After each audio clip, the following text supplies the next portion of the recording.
আমরা করতে বিন্দুমাত্র কুণ্ঠিত হব না।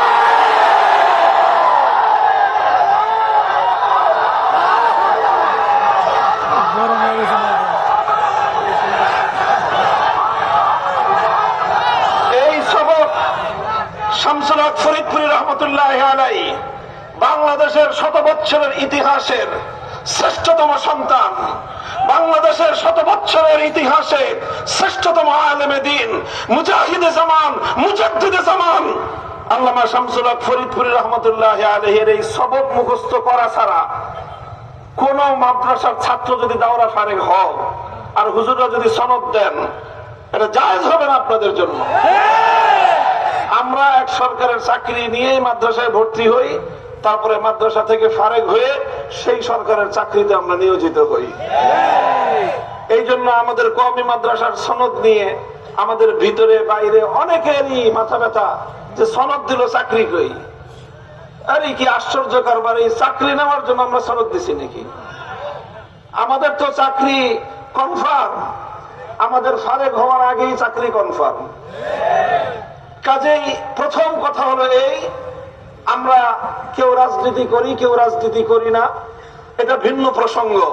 কিন্তু রাজনীতিতে, রাষ্ট্র ব্যবস্থায় যখনই আমরা কোনো অসঙ্গতি দেখব, কোরআনের দৃষ্টিতে, সুন্নাহর দৃষ্টিতে, ইসলামী শরিয়ার দৃষ্টিতে আমরা যখনই কোনো আপত্তিকর বিষয় দেখব, আমাদের জীবন থাকবে কি থাকবে না পরোয়া করবার সময় আমাদের অতীতেও ছিল না, আজও নাই, ভবিষ্যতেও থাকবে না ইনশাআল্লাহ। আমরা সে বিষয়ে কথা বলবই। একটা কথা। 2 নম্বর কথা হলো, আমার এই কোরআনে পাকের যে আয়াত সূরাতুন নিসার 60 নম্বর আয়াতটি আমি তেলাওয়াত করেছি, আয়াতের মূল কথা হলো আল্লাহ পাক রব্বুল আলামিন এক শ্রেণীর মানুষের ব্যাপারে বড় ক্ষোভ এবং ঘৃণা নিয়ে আল্লাহ বিস্ময় প্রকাশ করেছেন, আশ্চর্য প্রকাশ করেছেন। আল্লাহ বলেন, ইয়াজুমুনা আন্নাহুম আমানু, কিছু মানুষ আছে তারা দাবি করে তারা ঈমানদার, তারা দাবি করে তারা ঈমানদার, অথচ ইউরিদুনা আন ইয়াতাহাকামু ইলা তাগুত, তারা আল্লাহ পাক রব্বুল ইজ্জতের বাইরে কোন গায়রুল্লাহকে, তাগুতকে তারা ঠিক ওইভাবে মানে যেইভাবে আল্লাহকে মানতে হয়। তো তুমি আল্লাহর উপরে নিজেকে ইমানদার বলে পরিচয় দিবা, আবার তুমি তাগুতের অনুসরণ করবা। আলোর অন্ধকার যেমন এক জায়গায় জমায়েত হতে পারে না, ঠিক তদ্রূপ আল্লাহর উপর ঈমান এবং তাগুতের উপর বিশ্বাস একজন ব্যক্তির মধ্যে একত্রিত হতে পারে না।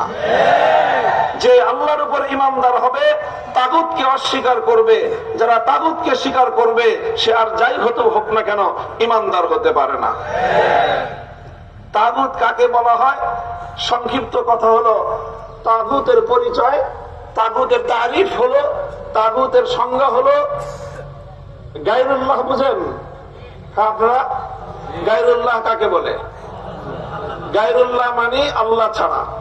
গায়রুল্লাহ মানে এই মহাবিশ্বের মধ্যে এক আল্লাহ, আর এক আল্লাহ ছাড়া যা আছে সব কি?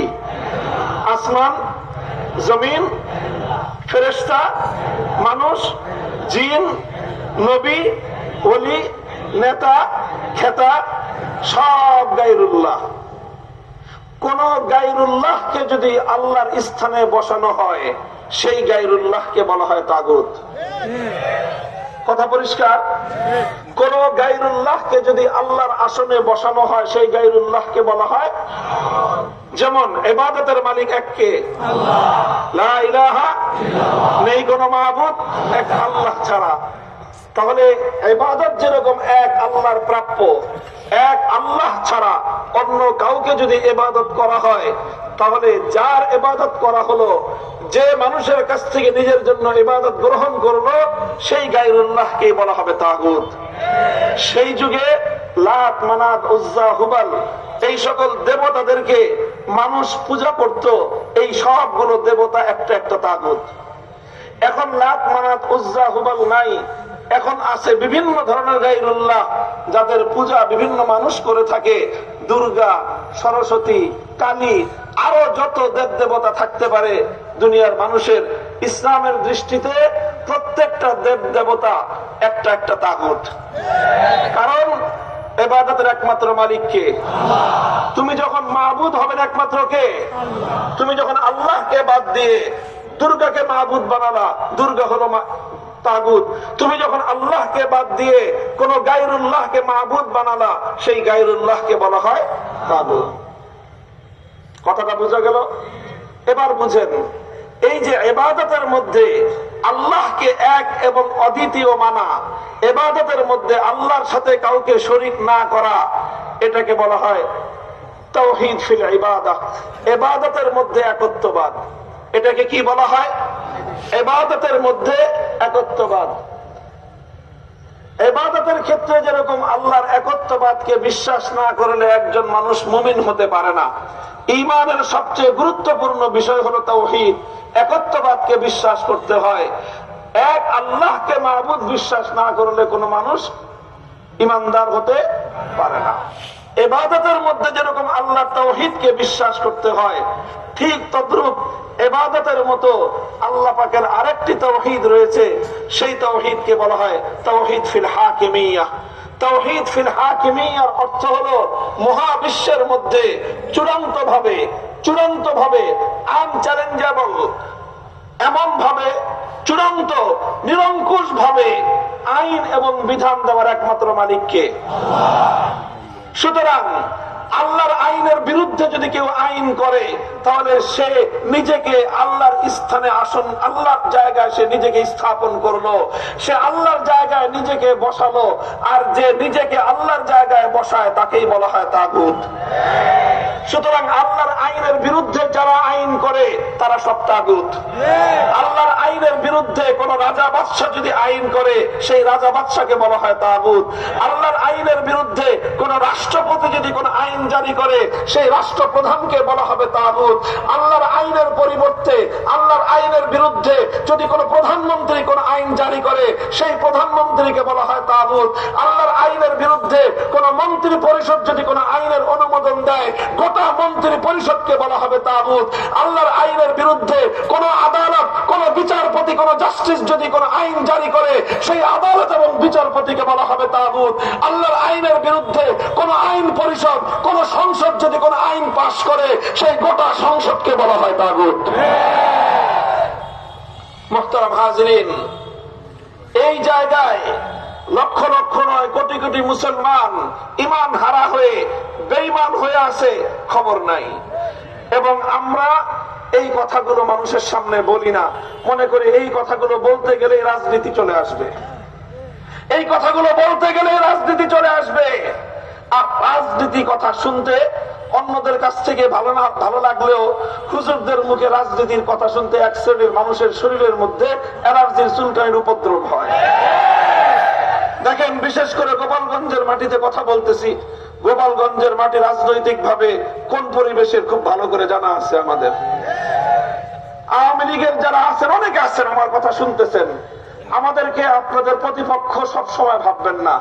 আপনাদেরকে একটা নসিহত করে যাই, উপদেশ দিয়ে যাই, কল্যাণকামিতা করে যাই।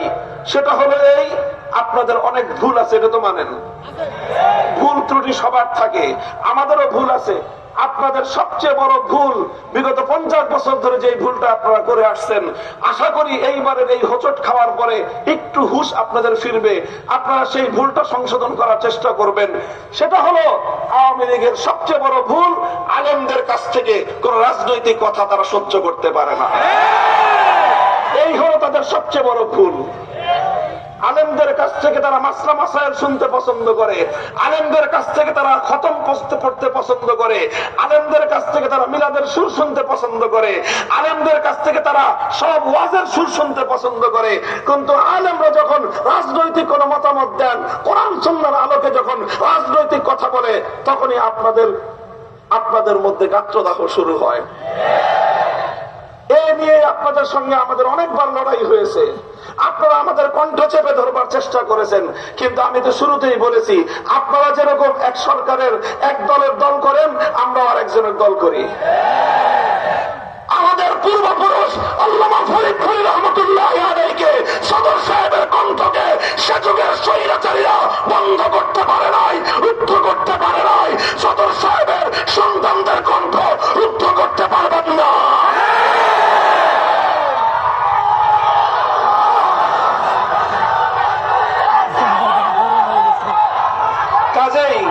সময় কম। কাজেই আমার এই কথাটা যদি আপনাদের কাছে ভালো মনে হয় যে না এই কথাটা একটা ভালো পরামর্শ দিছে, আগামী দিনে আবার হয়তো আপনারা রাজনীতিতে পুনর্বাসিত হবেন, তাহলে এই ভুলটা সংশোধন করে আইসেন। আর যদি না আসেন আমাদের সাথে যুদ্ধ বন্ধ হবে না আপনাদের। আপনারা মারবেন, আমরা মরবো, আমাদেরকে মেরে শেষ করতে পারবেন না। জেলখানায় ভরবেন, আপনার জেলখানা ভরে যাবে, আমাদের সংখ্যা শেষ হবে না। আমাদের প্রতি ফোঁটা রক্ত থেকে নতুন মর্তে মুজাহিদ জন্ম নেবে ইনশাআল্লাহ।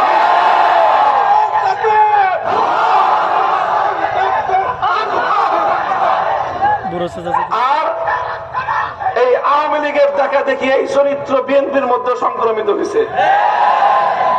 রাজনীতি করতে চাইবেন বাংলাদেশে, আমরা বাংলাদেশে, আমি এই কথা বহুদিন ধরে বলি, ভাড়াটিয়া হিসেবে থাকি না। ভাড়াটিয়া মনে করবেন না হুজুরদেরকে, আলেমদের দিকে কেউ করুণার দৃষ্টি দিয়ে তাকাবেন না, ভাইয়ের ভ্রাতৃত্বের দৃষ্টি দিয়ে তাকাবেন, হাতে হাত মেলাবেন। আমি আপনার ভাই, আপনি আমার ভাই। প্রভুত্ব ফলাতে আসবেন, চোখ উপড়ে ফেলবো আমরা। এই অধিকার নিয়ে আমরা দেশে চলাচল করি।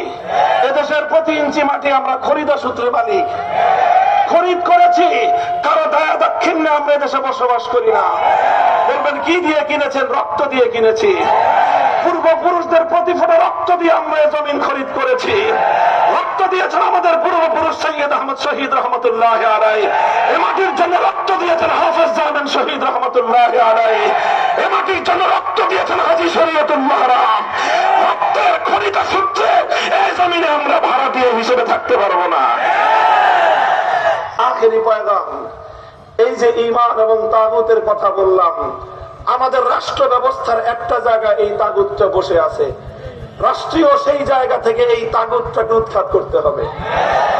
1970-এর নির্বাচনের সময় শেখ সাহেব একটা প্রতিশ্রুতি দিয়েছিলেন জাতিকে, অঙ্গীকার করেছিলেন। এটা শেখ মুজিবুর রহমান সাহেবের জীবনের সবচেয়ে বড় অর্জন ছিল। সেটা হলো 70-এর নির্বাচনের আগে তিনি তার দলীয় নির্বাচনী ইশতেহারে ঘোষণা করেছিলেন, আমরা নির্বাচনে পাশ করতে পারলে কোরআন সুন্নাহ বিরোধী কোনো আইন করব না। এটা আমার বানানো কথা না, এটা শেখ মুজিবুর রহমান সাহেবের জন্মভূমিতে দাঁড়ায় চ্যালেঞ্জ করে বলে গেলাম, যদি 70-এর নির্বাচনে আওয়ামী লীগের নির্বাচনী ইশতেহারে এই কথাটা না থেকে থাকে, আগামী দিন আর কোনোদিন মানুষের সামনেও মাইকে কোনো কথা বলবো না আমি। এই কথা ছিল তার। 70-এর নির্বাচনে তিনি ঘোষণা দিয়েছিলেন, এটা জাতির সঙ্গে তার অঙ্গীকার ছিল, ওয়াদা ছিল, এই কমিটমেন্ট ছিল। দুর্ভাগ্যজনক ভাবে 72 সালে ভারতের চাপে বাংলাদেশের সেই অঙ্গীকার, সেই ওয়াদা বরখেলাপ করা হয়েছে। সংবিধানের মধ্যে ইসলাম বিরোধী ধর্মনিরপেক্ষতা অন্তর্ভুক্ত করে 70-এর নির্বাচনের ওয়াদার সঙ্গে গাদ্দারি করা হয়েছে। সেই থেকে সমস্যা বাংলাদেশের। 72 থেকে আজ 2024 সাল, ভারত এই তার সাংবিধানিক বাধ্যবাধকতার মাধ্যমে, ভারত তার সংবিধানের মূলনীতিগুলো আমাদের বাংলাদেশের সংবিধানের উপর চাপিয়ে দিয়ে গোটা বাংলাদেশকে সে তার সেবাদাসে পরিণত করতে চায়। আজ বাংলাদেশের অন্তর্বর্তীকালীন সরকার এখন কানে পানি ঢুকছে, এখন কানে পানি ঢুকছে তোমাদের। আমরা এত বছর ধরে চিৎকার করি, আমাদের কথা তখন ভালো লাগে নাই। এখন সবাইকে ডাকতেছেন, তাও ভালো ভালো। এখন পানি ঢুকছে, তাও ভালো। মরার আগে তো অন্তত একটু সতর্ক হয়েছেন, এটাকে আমরা স্বাগত জানাই। এখন আপনারা চিন্তা করতেছেন কিভাবে পার্শ্ববর্তী এই রাষ্ট্রের আধিপত্য থেকে এই বাংলাদেশটাকে হেফাজত করা যায়। সকলকে ডেকেছেন, ওয়েলকাম, আমরা স্বাগত জানিয়েছি। তবে আপনারা যেটা চান সেটা কোনোদিন হওয়ার নয়।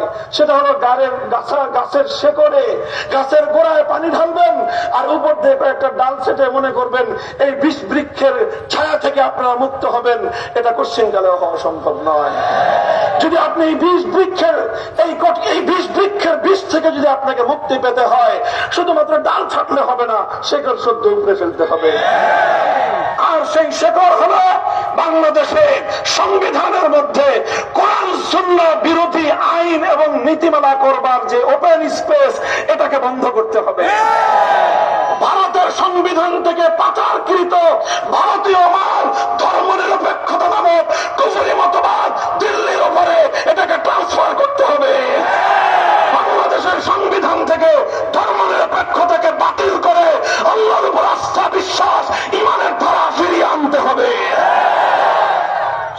সংবিধান সংস্কারের কথা চলছে, এই সুযোগে এই কথাটা আমরা বলে দেই। সেটা হলো একটা ধারা সংযোগ করেন। লম্বা কোনো বক্তব্য নাই সংবিধান সম্পর্কে আমার, শুধু একটা ধারা।